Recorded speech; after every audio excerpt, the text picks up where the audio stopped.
Good morning everyone. आदाब नाजरीन, इस्तकबाल है आपका अपने ही पसंदीदा चैनल मीर इश्क उर्दू में। आज आपके सामने बहुत ही अहम वीडियोस के साथ हाज़िर आया हूँ। अभी जो बीपीएससी टीआरई का रिज़ल्ट आया है उसमें बहुत सारे साथियों का डिमांड था कि आप एक वीडियो बना दीजिए कि हमें कौन कौन सा डॉक्यूमेंट लेके जाना है। जैसा कि आप सभी को मालूम है कि रात में टीआरई पीआरटी का रिज़ल्ट जारी कर दिया गया है और हाई स्कूल का 9th-10th का जो रिज़ल्ट आज आना है, +2 का रिज़ल्ट लगभग विषयों का जारी कर दिया गया है। तो आइए शुरू करते हैं आज के इस सेशन को बिना किसी ताख़ीर के। और आप सभी को ये बताते हुए हमें खुशी हो रही है कि बहुत सारे लोगों का जो है ये पीआरटी में सिलेक्शन हुआ है। कट ऑफ जनरल पेपर का काफ़ी हाई गया था, लेकिन फिर भी सिलेक्शन में अच्छे खासे लोगों ने कामयाबी हासिल की है। अब देखें, सबसे पहली बात यह कि काउंटर पर उपस्थिति होने पर जब आप काउंटर पर उपस्थित होंगे तो वहाँ पर आपको क्या क्या डॉक्यूमेंट प्रस्तुत करना है। सबसे पहले मूल प्रमाण पत्र कहा जाता है कि वो सभी डॉक्यूमेंट जो आपने जो है वहाँ अपलोड किया था बीपीएससी के साइट पर फॉर्म फिल करते वक्त, उस सभी का मूल प्रमाण पत्र यानी ओरिजिनल सर्टिफिकेट आपको लेके जाना है। सभी दस्तावेज़ का, वो मैट्रिक से लेकर के डीएलएड तक, उसके अलावा सीटेट, जो डॉक्यूमेंट आपने वहाँ लगाया है वो सबको देना है। उसके बाद दूसरा जो पॉइंट है वो क्या है, मूल प्रमाण पत्र के बाद आवेदन फॉर्म। क्या है? आवेदन फॉर्म। जब बीपीएससी टीआरई का फॉर्म फिल किया था तो 4 पेज या 5 पेज का, कितना, 4 पेज या फिर 5 पेज का एक फॉर्म निकला था। 5 पेज का एक फॉर्म निकला था, उसी फॉर्म को वहाँ पर जमा करना है आपको। और इसके बाद क्या है, एडमिट कार्ड। साथियों, एडमिट कार्ड जो है 2 दिन एग्ज़ाम हुआ था तो 2 दिन एग्ज़ाम का अलग अलग एडमिट कार्ड है, तो आप दोनों एडमिट कार्ड को रख लेंगे। एक में होलोग्राम चिपका हुआ है, किसी में कहीं कहीं जो है शिक्षक ने साइन भी कर दिया है, तो आप लोगों को एडमिट कार्ड भी रखना है। क्या रखना है? एडमिट कार्ड को भी वहाँ पे प्रस्तुत करना है। उसके अलावा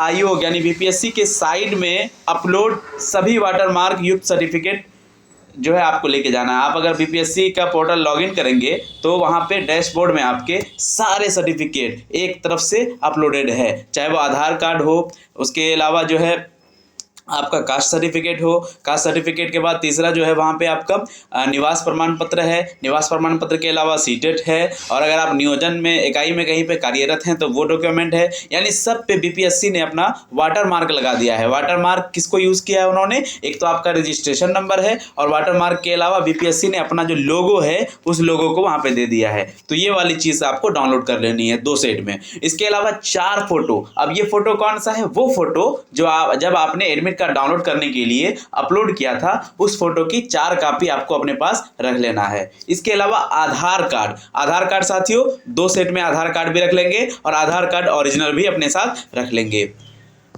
देखिए, 2 सेट में सभी दस्तावेज स्व अभिप्रमाणित यानी सेल्फ अटेस्टेड लिख करके आप उसमें साइन कर दीजिएगा। ये सारे डॉक्यूमेंट के जो कागजात के फोटोकॉपी है उस पर स्व अभिप्रमाणित करते हुए जमा करेंगे, यानी अपना साइन करेंगे। देखिए, आधार कार्ड में दिया गया मोबाइल नंबर ओटीपी के लिए साथ में रखेंगे, यानी जो नंबर आधार कार्ड में दिया हुआ है, जो मोबाइल नंबर, उसको ओटीपी के तौर पर वहां पर लिया जाएगा। आपका आधार कार्ड नंबर डाला जाएगा वेरीफाई के लिए, तो ओटीपी जाएगा उसमें। तो आप लोगों को करना क्या है कि आधार कार्ड में जो मोबाइल नंबर दिया गया है उसमें उसको अपने साथ रखेंगे ताकि ओटीपी जाने में कोई परेशानी ना हो। अब बढ़ते हैं, देखें, प्रेस विज्ञप्ति भी जारी हुई है बीपीएससी के थ्रू। अब प्रेस विज्ञप्ति में वही सारी बातें हैं जो वहाँ ऊपर बताया गया है।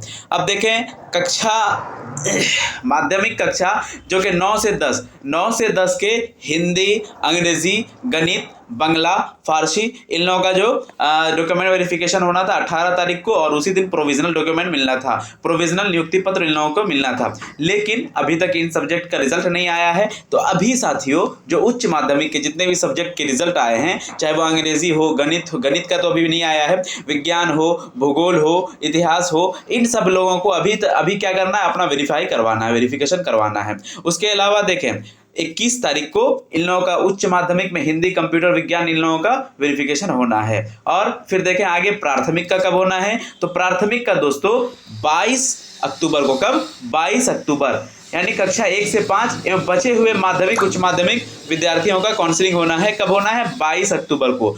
अब देखें, 22 अक्टूबर को जो प्राथमिक का होगा उसमें उर्दू का होगा, बांग्ला का होगा, और माध्यमिक, उच्च माध्यमिक के बचे हुए सफल अभ्यर्थियों के काउंसलिंग होना है। कब? 22 अक्टूबर को, यानी संडे के दिन में। अब देखें 23 अक्टूबर को क्या होगा साथियों।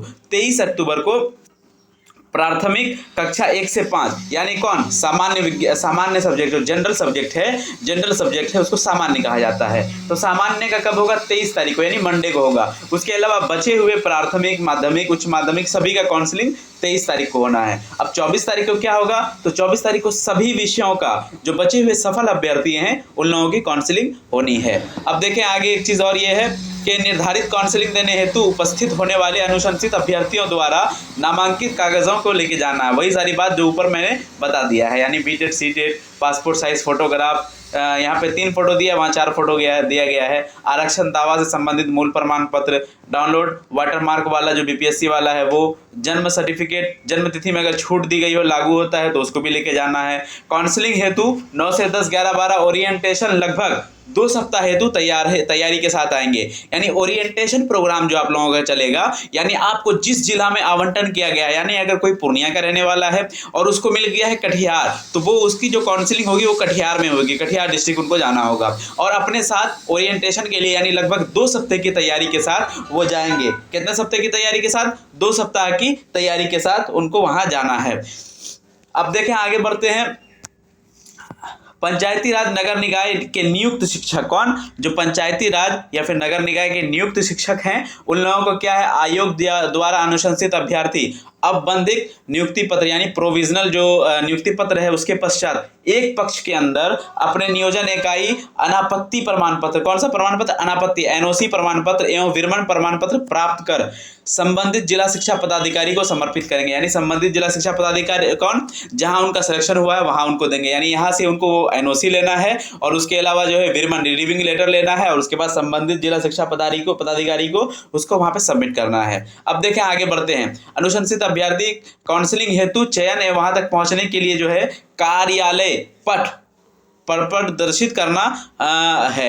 यानी जो संबंधित जिला अधिकारी हैं, जिला शिक्षा पदाधिकारी है, उन लोगों को क्या करना है कि कार्यालय के पट पर आपको ये लिखना होगा कि कहां पर आपकी काउंसलिंग होगी।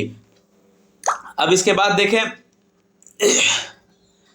स्थल पर पहुंचने स्थल पर आवश्यक विषयवार काउंटर, यानी जितना भी विषय है विषयवार काउंटर का निर्माण एवं अभ्यर्थियों की सुविधा हेतु ध्वनि विस्तारक यंत्र की व्यवस्था की जाए, यानी लाउड स्पीकर का इंतजाम रहेगा। अब निर्धारित काउंटर पर कर्मियों का प्रतिनियोजन भी किया जाना है। काउंटर पर आवश्यकता उपकरणों तथा computer, scanner, printer, biometric, internet व्यवस्था की आदि की सुनिश्चित करनी है। अब देखें, काउंटर पर व्यवस्था सुनिश्चित हेतु पदाधिकारी कर्मियों को अतिरिक्त व्यवस्था करना है। स्थल पर शांति एवं विधि व्यवस्था बनाए रखने के लिए जिला पदाधिकारी यानी डीएम से अनुरोध किया गया है कि दंडाधिकारी एवं पुलिस बल की प्रतिनियुक्ति सुनिश्चित करना जरूरी है। अब देखें आगे देखें, अनुशंसित अभ्यर्थियों द्वारा समर्पित नहीं प्रमाण पत्र सत्यापन नहीं करेंगे। यानी क्या है, अनुशंसित अभ्यर्थियों द्वारा समर्पित उन्हीं प्रमाण पत्रों का सत्यापन करेंगे जो बिहार लोक सेवा आयोग की वेबसाइट पर अपलोडेड वाटरमार्क्ड है। यानी जो सर्टिफिकेट में वाटरमार्क लगा हुआ है बीपीएससी का, उसी सर्टिफिकेट को सत्यापन करना, ये हिदायत दी गई है इन सभी जो है कर्मियों को। अब देखें आगे, उपरोक्त के संबंध में जानकारी के लिए जिला शिक्षा पदाधिकारी से संपर्क किया जा सकता है। अगर कोई जानकारी आपको विशेष लेनी है तो जिला शिक्षा पदाधिकारी से आप संपर्क कर सकते हैं। अब देखें, पटना का काउंसलिंग कहाँ होगा। पटना की काउंसलिंग का जो स्थल बनाया गया है शहीद राजेंद्र सिंह उच्च विद्यालय माध्यमिक विद्यालय गर्दनीबाग पटना। इसके अलावा हर जिला का यहाँ पर दिया गया है डीआरसीसी नालंदा, डीआरसीसी धरहरा, आरा। अब बहुत सारे लोग कह रहे थे कि पूर्णिया का कहाँ होगा, तो देखें पूर्णिया का जो है पॉलिटेक्निक चौक में होगा। कहाँ होगा, डीआरसीसी भवन पॉलिटेक्निक चौक में पूर्णिया का काउंसलिंग होना है। अररिया का होगा डीआरसीसी प्रखंड कार्यालय अररिया परिसर में होगा। उसके अलावा जो है अररिया के बाद अररिया का एक और जगह होगा 9-10 का जो है गणित, सामाजिक विज्ञान, उर्दू, अरबी, बंगला, उसके बाद वर्ग 11 से 12 में हिंदी, कंप्यूटर विज्ञान वगैरह, इन लोगों का कहाँ होगा, उच्च विद्यालय अररिया जो कि चांदनी चौक में पड़ता है। उसके अलावा अररिया में वर्ग 1 से 5 जो जनरल स्टूडेंट हैं, जनरल सब्जेक्ट के हैं, उन लोगों का होगा डीआरसीसी कार्यालय परिसर अररिया में। अब देखिए, किशनगंज का दिया है गर्ल्स हाई स्कूल। कहाँ, girls high school Dumaria Kishanganj में, और सभी विषय का वहीं एक ही जगह होना है। कटिहार में बनाया गया है DRCC भवन, कटिहार सदर ब्लॉक ऑफिस कटिहार के पीछे बनाया गया है। तो आज हमने ये जाना, यही सारी बातें यहाँ पर भी दी गई है, शेड्यूल यहाँ पे दिया गया है। और उसके बाद आपका जो है काउंसलिंग होने के उपरांत जो है आप लोगों को ओरिएंटेशन प्रोग्राम के लिए भेज दिया जाएगा, जो जिला में बनाया गया है उस जगह। तो आप लोग अपनी तैयारी के साथ आएँ। इसी के साथ आज के सेशन को खत्म किया जाता है। धन्यवाद।